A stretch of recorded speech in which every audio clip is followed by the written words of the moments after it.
Prince Harry and Meghan Markle are just married. And this morning, the people of Britain are living in the afterglow of a wedding that seemed to be about a lot more than just tying the royal knot. Mark Phillips reports our cover story.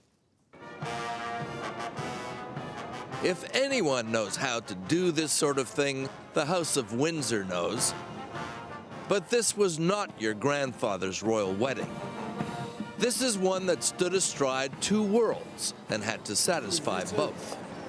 First in view was Meghan's world, showbiz royalty. Many of them Americans were among the 600 invited guests. Oprah, Serena, George with his wife Amal, Elton, the stars of Suits, that other show Meghan used to be a part of. But then two princes in military dress uniforms appeared, striding across the Windsor Castle grounds like they owned the place, or one day would. As Harry had done for William, William would be best man for Harry. Already one tradition was being broken. British Army protocol frowns on beards in uniform, but Harry is a prince, and this was his day. The other world was now arriving, the one of tradition and privilege. Harry's father, Prince Charles and Camilla, the Queen and Prince Philip. And about 10 miles away, a vintage limousine was leaving a hotel. Inside, a veiled woman on a date with destiny. Meghan Markle, a mixed-race divorced American, about to marry into the British royal family, alongside her mother, Los Angeles social worker Doria Ragland. Ragland would transfer to another car before getting to the chapel, leaving her daughter alone to provide one of the rituals of royal weddings, the reveal of the dress. The palace called it minimalist, but it took twin 7-year-old page boys to handle the 16-foot-long veil. In the absence of Meghan's father due to illness, her father-in-law-to-be, Prince Charles, escorted her down the aisle.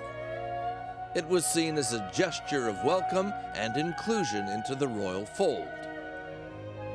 A lot has changed in the 8 decades since King Edward VIII had to abdicate because he wanted to marry an American divorcee, Wallis Simpson. How much things have changed was evident in the service that brought the two worlds together. Handling the wedding ceremony was Justin Welby, the Archbishop of Canterbury, head of the Church of England, of which the Queen is the supreme governor. There's power in love. There's power in love. But handling the sermon was the Most Reverend Michael Curry, head of the Episcopal Church in the United States. He brings an American exuberance to the pulpit that the ancient stones of St. George's Chapel that's the palm in Gilead. had probably not witnessed before, nor, it seemed, had some of the guests. For all of God's children. We spoke to Bishop Curry and Archbishop Welby before the wedding. Their difference in style, they said, might surprise some, but enhance the occasion. Do you see yourself, Bishop Curry, as bringing that kind of style, that kind of American preacher style to this wedding? I have no idea. I'm just going to show up. Now, we got to get you all married. Do you see it as inclusive that someone like you from the American church, the American Episcopal Church, being here in the heart of the Church of England country, does that make any kind of a difference to you? Well, to be sure, the Church of England is the mother church, and so it's always to be good in Mama's house.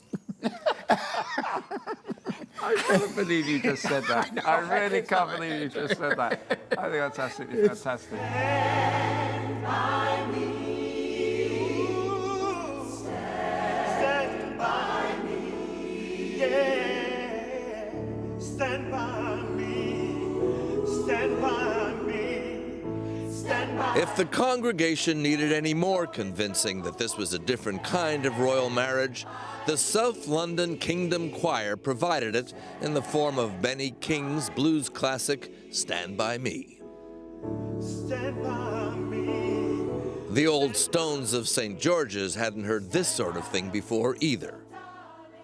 I, Harry, take you, Meghan, I, Meghan, take you, Harry, The vows were conventional. to be my husband, to have and to hold, for better, for worse, for richer, for poorer.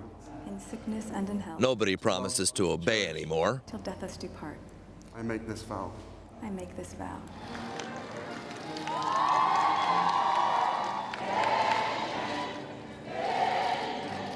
So Charles has an in-law he might not have previously expected to have.